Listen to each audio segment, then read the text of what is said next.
हाल ही में भारतीय नौसेना के जहाज तबर ने किस देश की नौसेना के जहाज के साथ समुद्री साझेदारी अभ्यास किया है? आपका सही जवाब है ऑप्शन ए रूस। हाल ही में भारतीय नौसेना के जहाज तबर ने रूस देश की नौसेना के जहाज के साथ समुद्री साझेदारी अभ्यास किया है।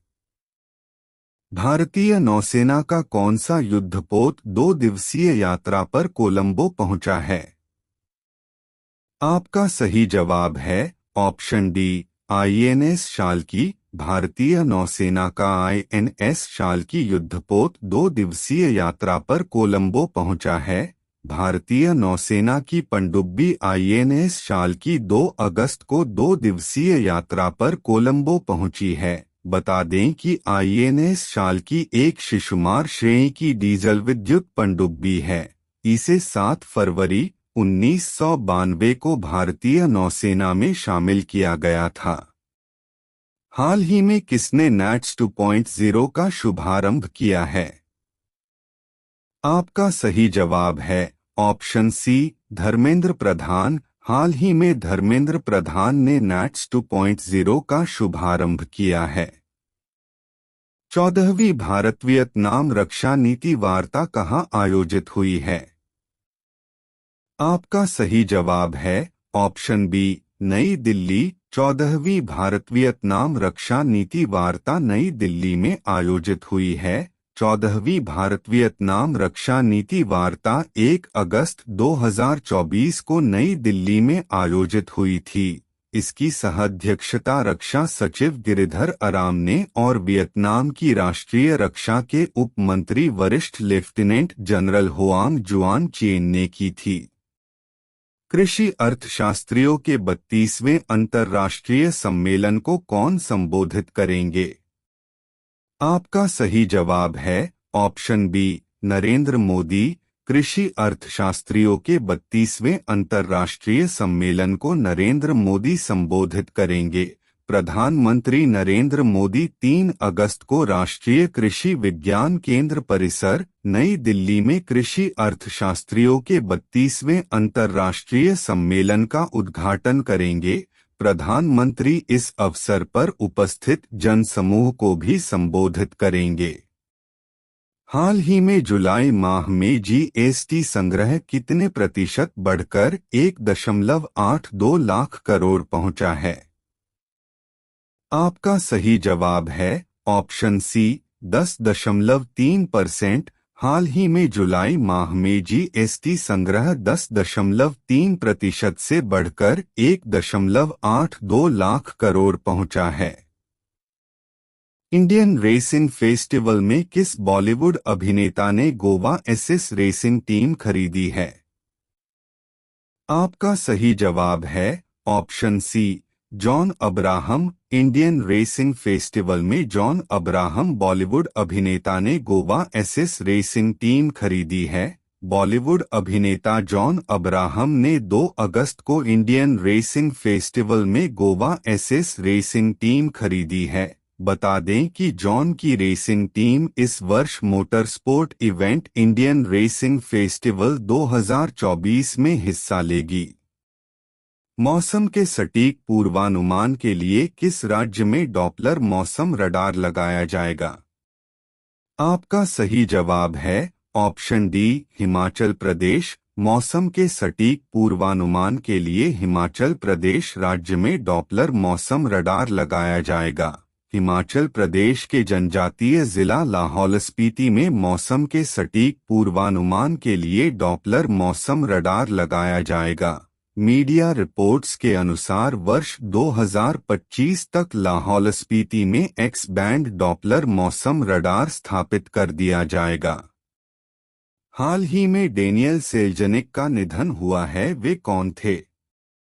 आपका सही जवाब है ऑप्शन सी फिल्म निर्देशक। हाल ही में डेनियल सेल्जनिक का निधन हुआ है, वे फिल्म निर्देशक थे। सोशल मीडिया प्लेटफॉर्म इंस्टाग्राम पर किस देश ने प्रतिबंध लगाया है? आपका सही जवाब है ऑप्शन ए तुर्की। तुर्की ने सोशल मीडिया प्लेटफॉर्म इंस्टाग्राम पर प्रतिबंध लगा दिया है। हाल ही में भारत में एलएनजी का दूसरा सबसे बड़ा आपूर्तिकर्ता कौन बना है? आपका सही जवाब है ऑप्शन सी, अमेरिका।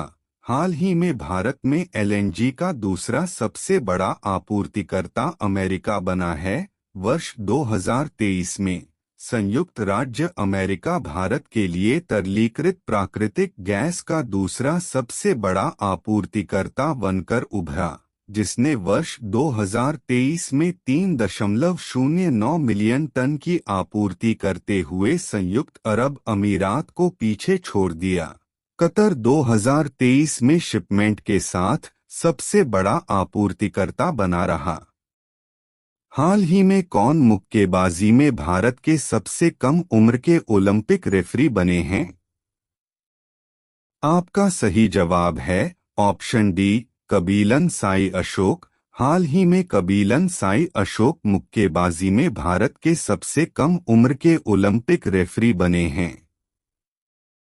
हाल ही में श्रीराम कैपिटल को आर्क लॉन्च करने के लिए किसकी मंजूरी मिली है? आपका सही जवाब है ऑप्शन ए, आरबीआई। हाल ही में श्रीराम कैपिटल को आर्क लॉन्च करने के लिए आरबीआई से मंजूरी मिली है।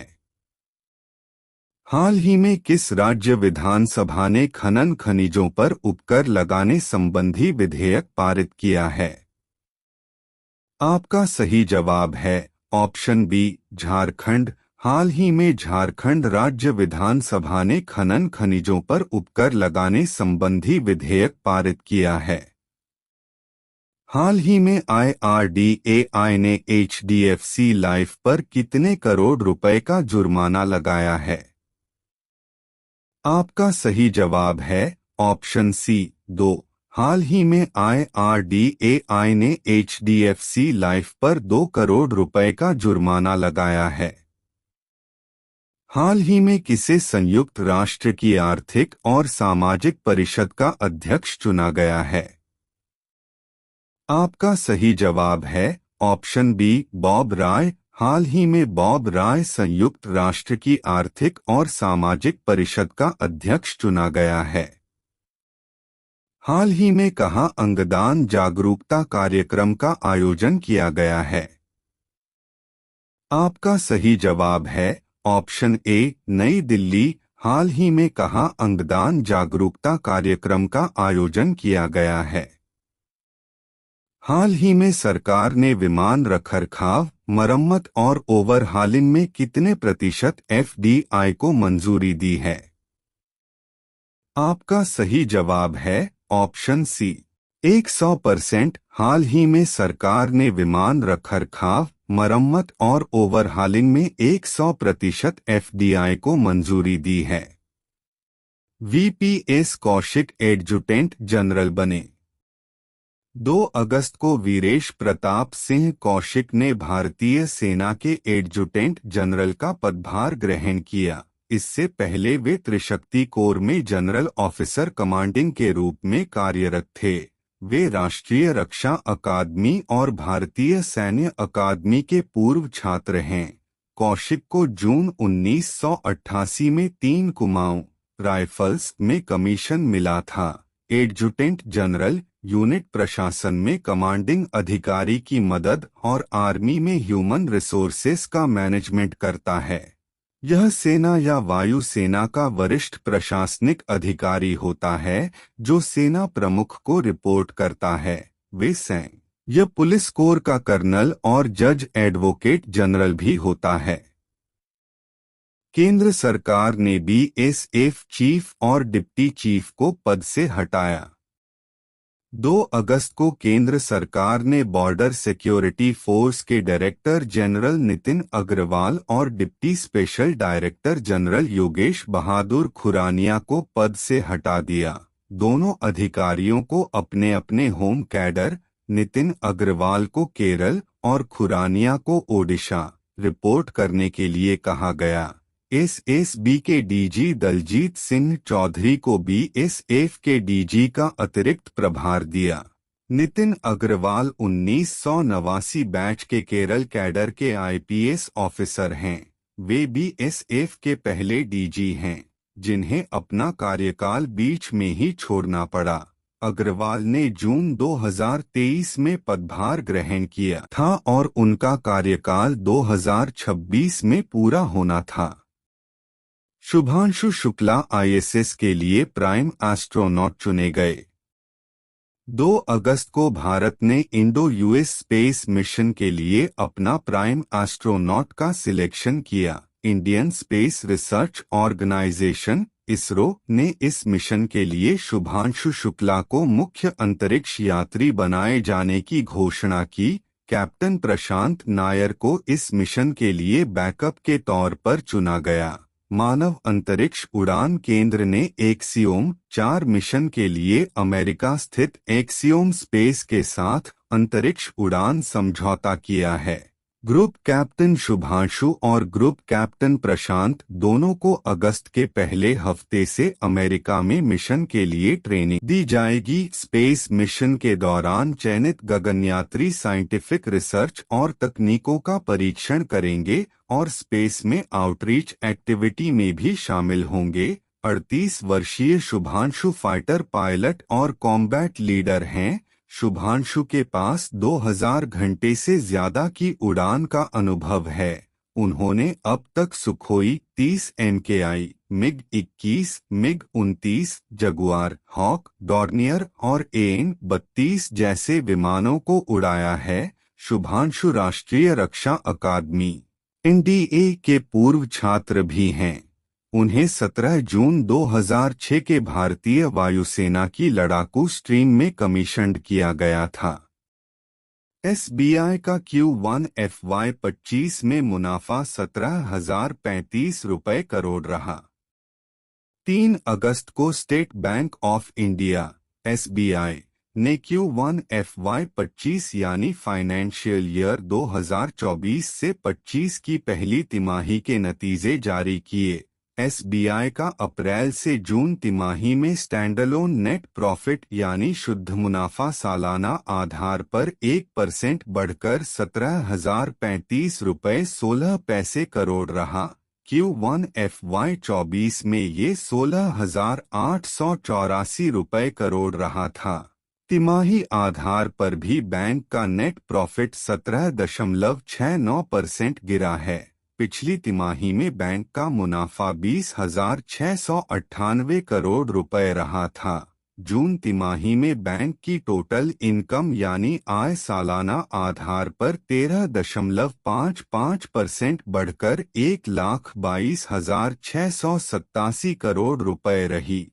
यह पिछले साल की समान तिमाही में 1,08,038 करोड़ रुपए रही थी। जून तिमाही में SBI की नेट इंटरेस्ट इनकम सालाना आधार पर 5.71% बढ़कर 41,125 करोड़ रुपए रही।